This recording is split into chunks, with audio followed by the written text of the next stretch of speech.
सोमेश ने घर में घुसते ही सभी को आवाज़ लगाई, चलो सभी। सुगंधा, सुमेश की पत्नी, नितिन बेटा, नीति बेटी, जल्दी इधर आ जाओ। नए घर का नक्शा बनकर आ गया है, जिसको भी चेंज कराना हो अभी बता देना। एक बार नक्शा फाइनल हो गया तो फिर कुछ नहीं हो सकता। सोमेश अपने पुराने घर को फिर से तोड़वाकर नए अंदाज में नया घर बनवाना चाहता था, क्योंकि घर काफ़ी पुराना हो गया था और मरम्मत मांग रहा था और बच्चे भी बड़े हो रहे थे, तो उनके हिसाब से भी घर को सेट कराना था। सुगंधा ने रसोई से आवाज़ लगाई, आप तीनों देखिए, मैं अभी 10 मिनट में आती हूँ। नितिन और नीति बहुत खुश थे, अपने बड़े बड़े कमरों का नक्शे को देखकर चहक रहे थे। नीति ने कहा, पापा मुझे यहाँ स्टडी टेबल लगवाना है। तो नितिन ने कहा, यहाँ मुझे म्यूजिक सिस्टम के लिए बड़ी जगह चाहिए।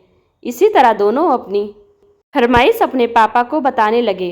पुराने घर में 5 कमरे थे, जिनकी जगह अब नक्शे में 4 बड़े कमरे थे।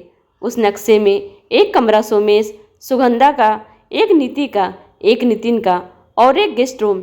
इतने में ही सुगंधा आती है और नक्शा देखती है।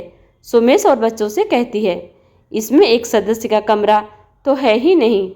सभी उसकी तरफ आश्चर्य से देखते हैं।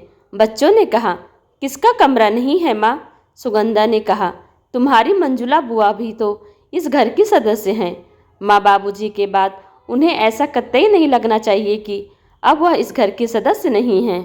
स्टोर रूम तो है ना बुआ के लिए, नीति ने कहा। सुगंधा बोली, क्या तुम चाहोगी कि शादी के बाद तुम्हें भी इस घर में गेस्ट समझा जाए?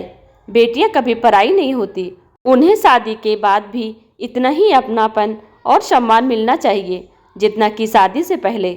सुगंधा ने प्यार से दोनों बच्चों को समझाया।